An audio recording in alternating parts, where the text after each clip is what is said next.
Check कर दिया अभी। Hello students, good morning. Today I will start the exercise 1.3. In previous video, you have learnt about the decimal expansion of various rational numbers. So let us start with the question number 1. That is, write the following decimal in form and say what kind of decimal expansion each has. ठीक है, कि सभी को जो है, जो भी number हमको दिया हुआ है तो उसका डेसिमल एक्सपेंशन क्या होगा और उसके बारे में हम क्या कह सकते हैं। जैसे 36/100 है तो इसका डेसिमल एक्सपेंशन क्या होगा, क्या ये टर्मिनेट होगा कि नहीं होगा। तो एक प्रोसेस हमने आपको बताया था कि 36 को डिवाइड कर रहा है कौन, 100। ठीक है, 100 डिवाइड कर रहा है तो ये तो डिवाइड होगा नहीं। इसका मतलब यहाँ पर हमको एक ज़ीरो बढ़ाना पड़ जाएगा। जैसे ही हम एक ज़ीरो बढ़ाएंगे तो यहाँ पे लग जाएगा हमारा डेसिमल। कितने टाइम्स जाएगा, ये 3 टाइम्स, 300 हो गया। ठीक है, 0.3, 6 as a reminder 0 and then add 1 0 so that this can be divisible. तो यहाँ पे जो है ना, अब ये 6 टाइम्स जाएगा और ये कम्प्लीटली हमारा डिविजिबल हो गया, यानी कि डेसिमल एक्सपेंशन जो है टर्मिनेट हो गया क्योंकि रिमाइंडर 0 आ गया। तो इसके बारे में हम कह सकते हैं कि this number has the terminate decimal expansion. यहाँ लिख सकते हैं कि टर्मिनेटिंग डेसिमल एक्सपेंशन।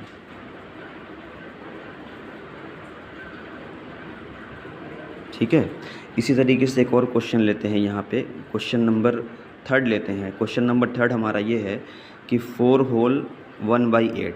तो इसका तरीका क्या होता है कि 8 को 4 से मल्टीप्लाई करते हैं तो 8 4 ज़ार 32 और 32 + 1 33/8। ठीक है, 33/8 ये हो गया। तो ये हमारा 33 हो गया और 8 इसको डिवाइड करेगा तो 8 डिवाइड करने का मतलब ये हुआ कि 4 टाइम्स जाएगा ये, 8 4 ज़ार 32 तो 1 एज अ रिमाइंडर। अब देखो यहाँ पे हम एक ज़ीरो ऐड करेंगे तो यहाँ पे डेसिमल हमको बढ़ाना पड़ जाएगा। इसमें क्या था कि इसमें पहले ही ज़ीरो बढ़ाना था, इसीलिए यहाँ पे डेसिमल ऐड किया। तो डेसिमल के बाद आप चाहे जितना भी ज़ीरो बढ़ा सकते हो। जैसे यहाँ पे हमने ज़ीरो बढ़ाते गए, यहाँ ज़ीरो बढ़ाते गए, तो एक बार ज़ीरो बढ़ता है तो वहाँ डेसिमल लगता है, उसके बाद हम ज़ीरो बढ़ा सकते हैं। अब ये 10 आ गया तो 10 के बाद क्या होगा कि 10 8 1 ज़ार 8। ठीक है, अब यहाँ पे रिमाइंडर कितना आएगा 2।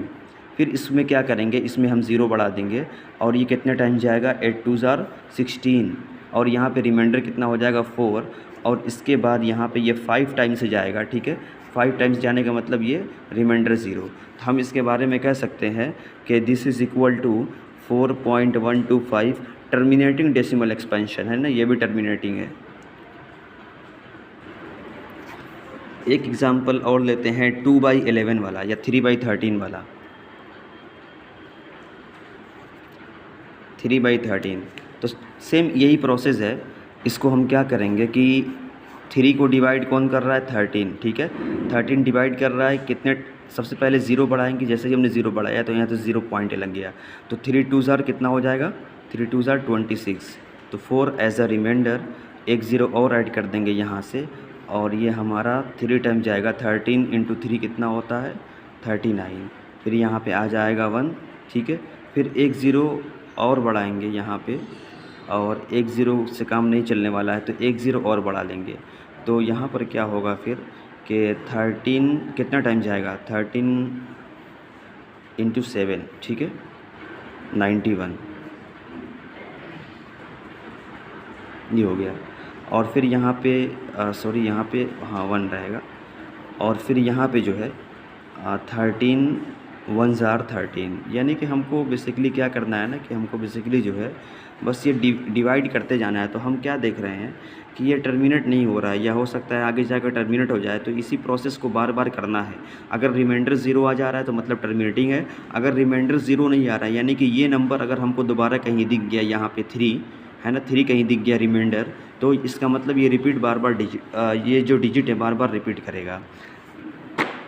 इसके अलावा जो है क्वेश्चन नंबर 2 हमारा ये है कि यू नो डैट 1/7, इसमें लिखा हुआ है कि you know that 1/7 is equal to 0.142857, ठीक है। ये दिया हुआ है बार, कहता है can you predict what the decimal expansion of 2/7, यानी कि अगर ये 1/7 की वैल्यू ये दिया हुआ है, पूछता है कि 2/7 क्या होगा, क्या ये भी इसी तरह का रिपीट करेगा, रिपीटिंग होगा, नॉन रिपीटिंग होगा। तो देखो मैं 2/7 को लिख सकता हूँ कि 2/7 which is equal to 2 into 1/7, ठीक है। तो 2 तो है ही है हमारे पास, 1/7 की वैल्यू ये हमको गिवन है, क्या है कि 0.142857 ये है, ठीक है। तो अब यहाँ पे क्या होता है ना कि देखो ये जैसे मल्टीप्लिकेशन होता है वैसे ही मल्टीप्लाई करना है, 2 का मल्टीप्लिकेशन इसके साथ, तो ये हो जाएगा 7 2 ज़ार 14, 5 2 ज़ार 10, 11 हो जाएगा, 5 2 ज़ार 10 11 हो जाएगा, ठीक है। और 8 2 ज़ार 16, ये 17 हो जाएगा, 2 2 ज़ार 4 5 हो जाएगा, 4 2 ज़ार 8 2, यानी कि अब ये नंबर बार बार रिपीट करेगा, ठीक है। यानी कि 2 को अगर इससे मल्टीप्लाई करेंगे तो ये बार हटेगा नहीं, यानी कि ये बार बार रिपीट करेगा। तो हम कह सकते हैं कि yes 2/7 is also known terminating या रिपीटिंग नंबर्स, ठीक है, बार बार रिपीट करेगा। इसी तरीके से पूछा है कि व्हाट अबाउट 3/7, व्हाट अबाउट 4/7, ठीक है, और व्हाट अबाउट 5/7, व्हाट अबाउट 6/7। तो इस तरीके से हम ये बनाते जाएंगे। तो यहाँ पे एक मैं करके दिखा दिया हूँ, बाकी आप 2/7 3/7 के बारे में बताएंगे। तीसरा एक क्वेश्चन देख लो, तीसरा ये कहता है express the following in the form of p/q where p and q are integers and q is not equal to 0। तो तीसरे का जो पहला है 0.6 बार, तो इसको p/q के फॉर्म में लिखना है, यानी कि p/q where q should not be 0, इसको जो है ना रेशनल नंबर के फॉर्म में लिखना है। तो सबसे पहले हम मानेंगे कि लेट x इक्वल टू 0.6 बार, ठीक है, x की वैल्यू ये है। अब इसका मतलब क्या होता है, इसका मतलब ये होता है कि ये बार बार रिपीट हो रहा है, ठीक है, ये बार बार रिपीट हो रहा है ये नंबर। तो x की वैल्यू ये है, इसका एक रूल है, अगर डेसिमल के एक डेसिमल के बाद पहले डिजिट पे अगर बार लगा हुआ है तो 10 से मल्टीप्लाई करेंगे, अगर डेसिमल के बाद 2 डिजिट पे लगा है तो 100 से मल्टीप्लाई करेंगे। फॉर एग्जांपल अगर ये नंबर होता 0.47 तो हम क्या करते हैं 100 से मल्टीप्लाई करते, क्योंकि डेसिमल के बाद 2 डिजिट पे लगा हुआ है। तो अब यहाँ पे क्या करेंगे, इसके बाद जो इसका अगला स्टेप है, कहता है कि multiply by 10 in both sides, ठीक है। तो जैसे 10 से मल्टीप्लाई करेंगे तो अब ये हो जाएगा हमारा 10x, और ये डेसिमल एक प्लेस आगे चला आएगा, है ना, 6.666 एंड सो ऑन, इस तरीके से, क्योंकि ये जब मल्टीप्लाई करेंगे ये 6 से कंटिन्यू हो जाएगा। अब देखो इस नंबर को जो है कैसे लिखा जा सकता है, इसका 2 तरीका है, या तो आप दोनों साइड से x को माइनस कर दो, या इस नंबर को ऐसे लिख लो कि 6 + 0.666, इस तरीके से इस नंबर को लिखा जा सकता है ना, कि 6 को हमने अलग कर दिया और इसको ऐसे लिखा। तो अब देखो ये नंबर क्या हो जाएगा 6, और इसको हमने कितना माना हुआ था, ये इतना जो नंबर है इसको हमने x माना हुआ है, तो ये हो जाएगा x और ये हो जाएगा 10x, ठीक है। तो जब ये x इधर आएगा तो ये 9x हो जाएगा और ये 6 हो जाएगा, तो x की value 6/9 which is equal to 2/3, यानी कि x इक्वल टू क्या हुआ, यानी कि जो नंबर हमने माना हुआ था 0.6 बार, ये नंबर इक्वल है किसके, 2/3 के। देखो यहाँ पे दिख रहा है 2/3 के इक्वल है, ठीक है। तो इस नंबर को this can be written in the form of p/q as 2/3 where 3 is not equal to 0, ठीक है। एक और क्वेश्चन इसमें करके दिखा दे रहा हूँ, तीसरा क्वेश्चन आपका होम असाइनमेंट रहेगा। एक और क्वेश्चन जो कि बहुत इम्पोर्टेंट है, सेकंड वाला, कहता है कि 0.47 बार, देखो ये इम्पॉर्टेंट होता है कि बार कहाँ पे लगा हुआ है, बार लगा हुआ है हमारा कहाँ पे, 7 पे। तो इसको मानेंगे कि लेट वही प्रोसेस x इक्वल टू 0.47 बार।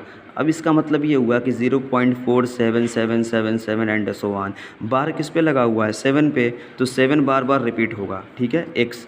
अब मैंने अभी बताया था कि अगर डेसिमल के बाद दूसरे डिजिट पे अगर बार लगा हुआ है तो मतलब 100 से मल्टीप्लाई करेंगे, पहले पे लगा हुआ है तो 10 से मल्टीप्लाई करेंगे, अगर तीसरे डिजिट पे या तीनों पे लगा हुआ है तो 1000 से मल्टीप्लाई करेंगे। अब यहाँ पे क्या करेंगे कि multiply by 100 in both sides, ठीक है। 100 से मल्टीप्लाई करेंगे तो ये क्या हो जाएगा 100x इक्वल टू, और ये देखो डेसिमल 47.777777। अब इसका एक बहुत आसान तरीका है, पिछले क्वेश्चन में तो हमने आसानी से इसको ब्रेक कर दिया था। देखो यहाँ पे डेसिमल के बाद अगर दूसरे डिजिट पे बार लगा हुआ है तो हम दोनों साइड से क्या करेंगे कि 10x को माइनस कर देंगे। जैसे यहाँ पे अभी हमने क्या किया था पिछले वाले क्वेश्चन में कि डेसिमल के बाद एक डिजिट पे लगा हुआ था, तो हमने क्या किया था यहाँ पे x यहाँ पे ऐड किया था, ठीक है, यहाँ पे x ऐड किया था। लेकिन अगर डेसिमल के बाद यहाँ पे दूसरे डिजिट पे लगा हुआ है तो हम क्या करेंगे कि दोनों साइड से हम क्या माइनस कर देंगे, दोनों साइड से हम माइनस कर देंगे क्या चीज़ 10x माइनस कर देंगे, ठीक है। तो ये 47 था ही हमारा ये, और इसमें से माइनस किया गया क्या चीज़, माइनस कर दिया गया यहाँ पे 10x। तो ये बताओ कि ये कितना हो जाएगा 90x, ठीक है। और ये जो है 47.777 एंड सो ऑन। 10x की वैल्यू कितनी हो जाएगी, देखो यहाँ से x की वैल्यू 0.47 है, 77 है, तो 10x कितना हो जाएगा, अगर इसमें 10 से मल्टीप्लाई किया जाए तो ये हो जाएगा कि 4.777 एंड सो ऑन। जब इस नंबर में से इस नंबर को माइनस किया जाएगा, देखो यहाँ पे मैं रफली दिखा दे रहा हूँ कि 47.77 ये बार है और ये 4.777 यहाँ पे ये बार है, इसमें से इसको माइनस किया गया तो इधर के तो सारे नंबर ज़ीरो हो जाएंगे क्योंकि ये बार बार रिपीट कर रहा है। ये कितना हो जाएगा, ये सिर्फ 3 आएगा हमारा, है ना, 43, यानी 47 में से 4 को माइनस किया गया तो ये हमारा 43 हो जाएगा। तो 90x इक्वल टू 43, तो x इक्वल टू 43/90, ये हमारा राइट आंसर है, ठीक है। ये इस फॉर्म में है। तो यही हमको याद रखना है कि अगर डेसिमल के बाद दूसरे डिजिट पे बार लगा हुआ है तो 100 से मल्टीप्लाई करेंगे, अगर तीसरे पे लगा हुआ है तो 1000 से करेंगे, अगर तीनों पर भी लगा हुआ है, अगर ऐसे होता 0.47 बार होता तब भी हम किससे मल्टीप्लाई करते, तब भी हम जो है 100 से ही मल्टीप्लाई करते, ठीक है। और यहाँ पे एक नया स्टेप हमने किया था कि ये 10x दोनों साइड से माइनस कर दिया था, 10x यहाँ माइनस किया, 10x यहाँ माइनस कर दिया। तो ये काम मैं यहाँ भी कर सकता था पिछले क्वेश्चन में। देखो अगर मैं यही काम करूँगा, यहाँ से यहाँ तक मान लो अलग है, डिफरेंट है, ठीक है। अगर मैं यहाँ से ये काम करता हूँ तो मेरे पास 10x इक्वल टू 6.66 था ये, तो इसमें क्या माइनस करूँगा, तो इसमें 10x नहीं, इसमें सिर्फ x माइनस करूँगा क्योंकि डेसिमल के पहले डिजिट पे क्या है, डेसिमल के बाद ये हमारा बार लगा हुआ है। तो 6.666 ये करके माइनस x, दोनों साइड से x को माइनस कर दिया। तो अब ये बताओ कि x की वैल्यू कितनी थी, x की वैल्यू थी 0.666, तो इसमें से ये माइनस कर दिया गया। तो ये बताओ कि ये वाला डेसिमल वाला पोर्शन ख़त्म हो जाएगा, क्या बचेगा 6, 9x इक्वल टू 6। तो वही बात आ गई ना, x इक्वल टू 6/9, सेम यही चीज़ आ गई, ठीक है।